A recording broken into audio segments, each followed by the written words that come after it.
Welcome to part 1 of Evidence Against God.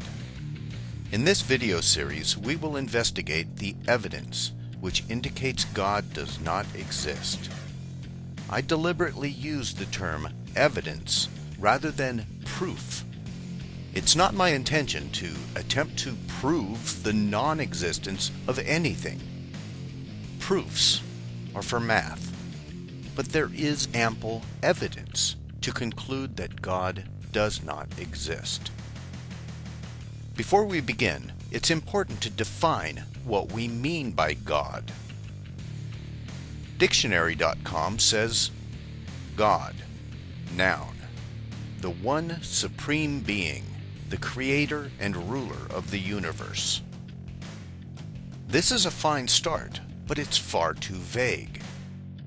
Before we can analyze any evidence for or against God, we first need to understand, as best we can, the attributes of God.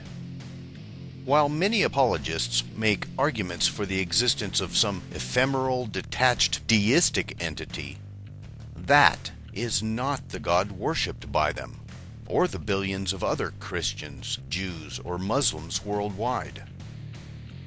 The Abrahamic God is not some deistic first cause that set the universe in motion and has remained elusive for the last 13.7 billion years.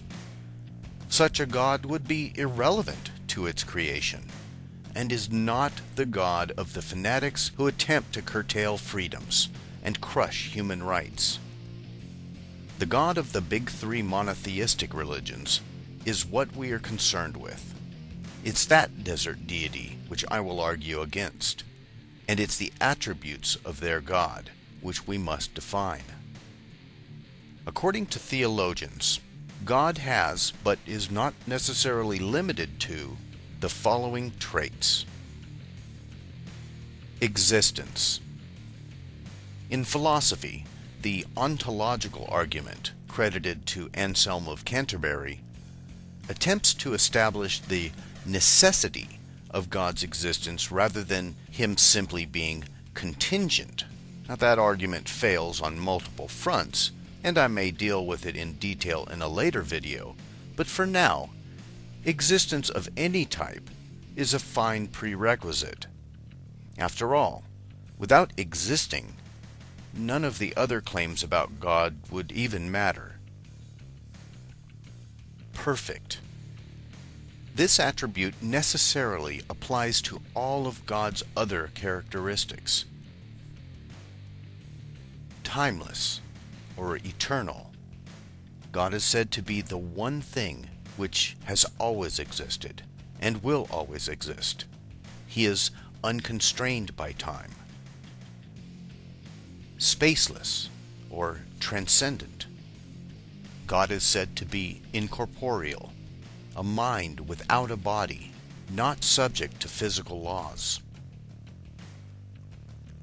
Immutable, or changeless. Omnipotent, all-powerful. Omniscient, all-knowing. Omnipresent, existing everywhere at all times.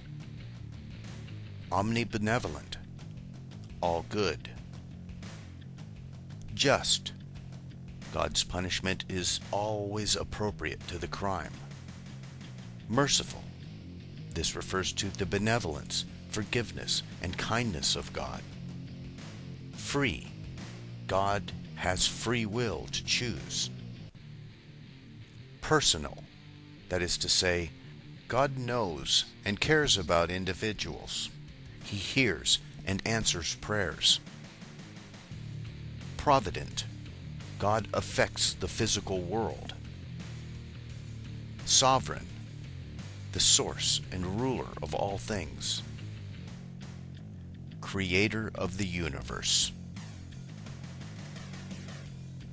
This is the God I will argue against, and as we shall see, these properties, particularly when taken together, are logically incoherent.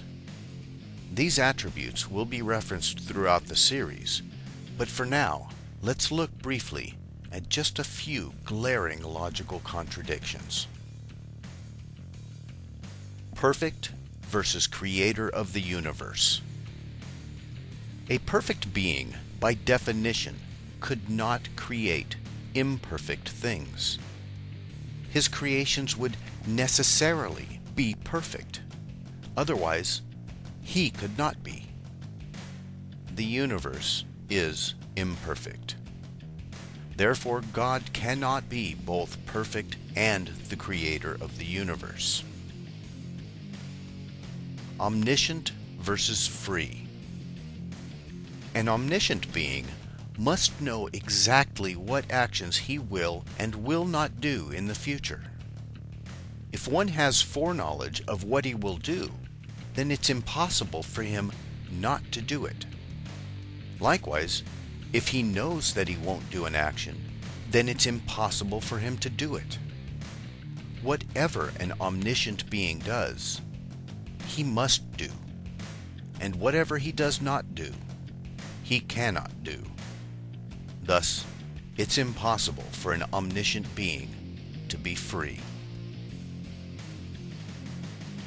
Omniscient versus omnipotent.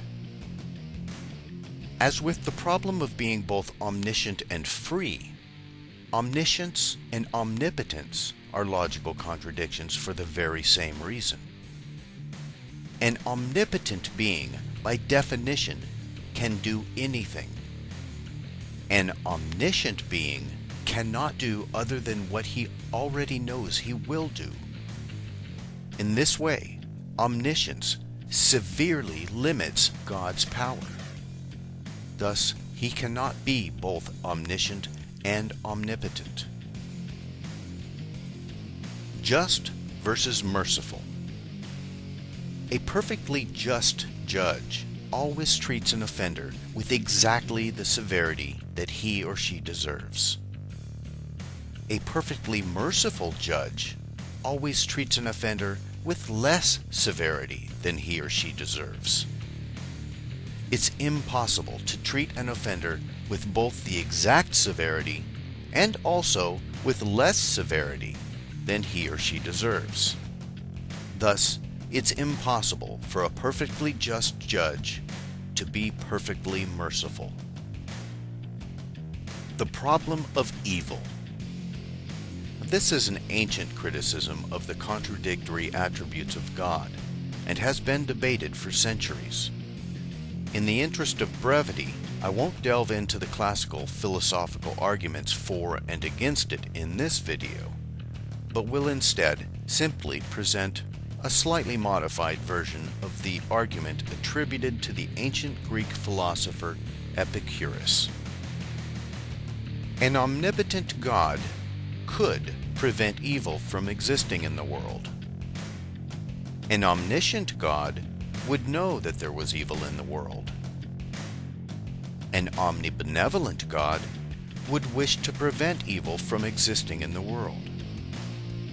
There is evil in the world.